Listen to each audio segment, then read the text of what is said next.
Right, hopefully, after a fair few technical difficulties, this will actually be working now. This is going to be the first of probably 2 videos of me answering questions that I begged and bled last night for.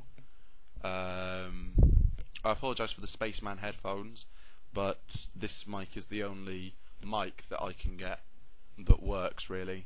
There's meant to be one built into my webcam, and I did in fact record a good deal of footage and then discover that the mic is broken, and randomly about 4 minutes in I just white noise. Anyway, here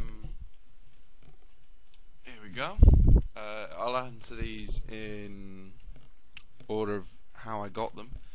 The first one is an anonymous one. I want to roll you up into a little ball and shove you up my vagina. Now, you know, obviously I was ecstatic to get a Step Brothers quote, you know, from an anonymous donor, but then it transpired to be my girlfriend, so we'll downplay her. She admitted that to me, so we'll downplay her strange compulsions. Vulpes Ruby, the wonderful Duran, shout out, word. If you were to be an animal in the afterlife, which would you hope to be? Originally I thought I'd want to be a rabbit, because I love rabbits. My dad wrote a poem about rabbits to the tune of Men of Harlech. There's a rabbit on my sister's grave, a little rabbit statue. But considering it, rabbits don't tend to live very long. They tend to last a matter of days. If you ever go driving in Scotland, you just hear thump, thump, thump as some kind of vehicle rabbit holocaust. So I think I'd prefer to be something, looking at the sky outside, I want to be something in somewhere sunnier. So I'd quite like to be a lion, I think, in or some sort of desert-based wolf, maybe. Because I do love wolves. I think everybody loves wolves. They're quite cool. Which is your favourite from a box of roses? Anything with caramel. Anything apart from the ones where it's a peanut in the middle, because I just don't like nuts. Not allergic, just don't like them. And, you know, I bite into it, I get to the middle, there's a nut there, I have to spit the nut into the wrapper, hide it. It makes for a horrible Christmas. How do you take your tea incredibly sugary? 3-4 sugars, because I'm in training to be a builder. But I tend to use artificial sweetener now when I have tea, because, you know, if I have too much sugar, I get diabetes, but artificial sweetener has been linked to cancer, so, you know, I have to flip a coin, and I think diabetes, considering what I eat, diabetes is more likely, so I figure that I might as well meter it out with a bit of arty sweetener. And finally, favourite comedian. I would have to say my favourite comedian is Stuart Lee, who has a brilliant delivery style. He's really unique. He does a lot of stuff that dissects stand-up, so it's quite a brave form of stand-up, because whereas if a comedian told a joke and it didn't go down well, they'd sort of try and move on and do something else, maybe do something else that it is a bit safer, whereas Stuart Lee tends to highlight the fact that the routine didn't go well or the joke didn't go well, and he'll sort of go, oh, this bit of the audience enjoying it, this bit over here not so much, and things like that, and the fact that he draws attention to it makes it really quite entertaining. A couple of anonymous questions from these 2 were from my girlfriend. She admitted to me. I was really excited because I was thinking, oh, people are interested, and then no, it's just her. Would I rather have a cat's tail with specially tailored cat tail hole trousers, or mouse ears that I can't hide with hair and I have to have holes in any of my hats? I would go with the tail, because when I was quite small, I lived with my dad and his girlfriend, and she had 2 sons, and my ears have always been quite disproportionately large compared to the rest of my head, and these boys would rub this in by grabbing me by the ears and proclaiming me to be the FA Cup. So I would rather go with some tail teasing. Maybe I could be a sort of cat-tail based supervillain. Who knows? I'd rather go with that than the ear thing again, I think.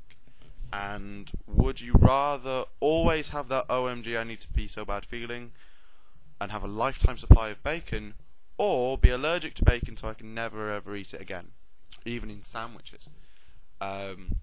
Controversially, I think I would go for being allergic to bacon, because there actually have been a couple of instances where I've had this horrible, really needing to go to the bathroom feeling, but not actually needing to go to the bathroom. It was just my body playing tricks on me, and I've had it for, it happened quite late at night, and it was horrible because I wanted to go to sleep, obviously, but then you don't want to go to sleep because, what if I do need the toilet? I don't want to wet the bed as a 20-year-old man. I don't think there's any greater shame. So I would take the bacon allergy. Ponyo likes ham. I have been calling it Ponyo like sham for quite a while because I'm quite bad with the etymology of blog names. I'm sorry if I get anyone's blog name wrong. Asks what my favourite colour is. And I'd have to go with, I think as you can see, I'm quite fond of black, but black is more of an absence, as anyone will tell you. So I think I'd have to roll with red. I'm not sure how well you can sort of see my room, but it's painted red. It's quite a, it's quite a warm, passionate colour, and it's the colour that I'm most fond of. And now we have some genuine anonymous questions. I have no idea who asked these. Someone asked, once I've done my journalism course, where would be my dream place to write for? And it was an interesting thought, because I think I'd have to go between two. Because I've always been very critical of the NME, New Musical Express, because they will build a band up from nowhere and then slam them very quickly. They're very hot and cold. For example, White Lies, Brother, The Vaccines, Florence and the Machine. They'll have writers at the beginning of the year going, oh, this band is brilliant, and then by the time they release the debut album, it's like, who likes this band? I mean, God, we're all on Sparkly Dave over here. He's the next big thing. It's very hypocritical, and I think the reason behind that is, unlike Q, which is a sort of magazine that has, it's a collection of different journalists, but the magazine itself has a direction and a purpose.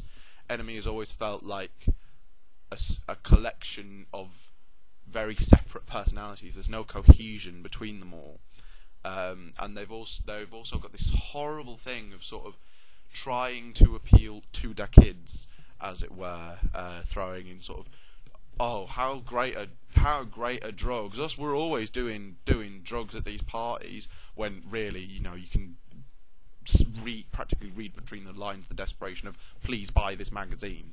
So, saying that, I think it would be interesting to write for the NME and be sort of associated with it as perhaps more a sort of more moderate personality in its gallery of personalities. But I think my dream place would be Drowned in Sound, which is essentially what NME wants to be. It sort of has the pop thing, but its main focus is on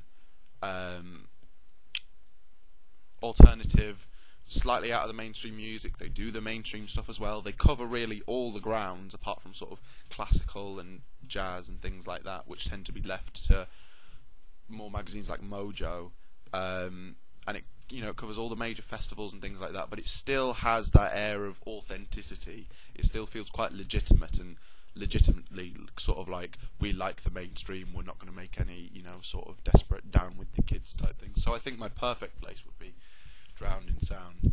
And I think I will end this first part on this anonymous, it's not even a question, it's a command in a sort of rather more innocent version of Jigsaw from the Saw films kind of way. It's just swish your hair. Now, I don't know if you can, I don't know how well you can see my hair, but it's not really of the length for swishing. It's quite thick, so it doesn't really, if I do that, I look more like a sort of got a Tourette style twitch than any sort of Maybelline, L'Oreal, X Factor kind of thing. So, sorry about that, but I think I'm going to, 10 minutes is long enough for, you know, the first half of one video, I think. So I'm going to stop recording this and play it back, see how it goes, and then do the next one.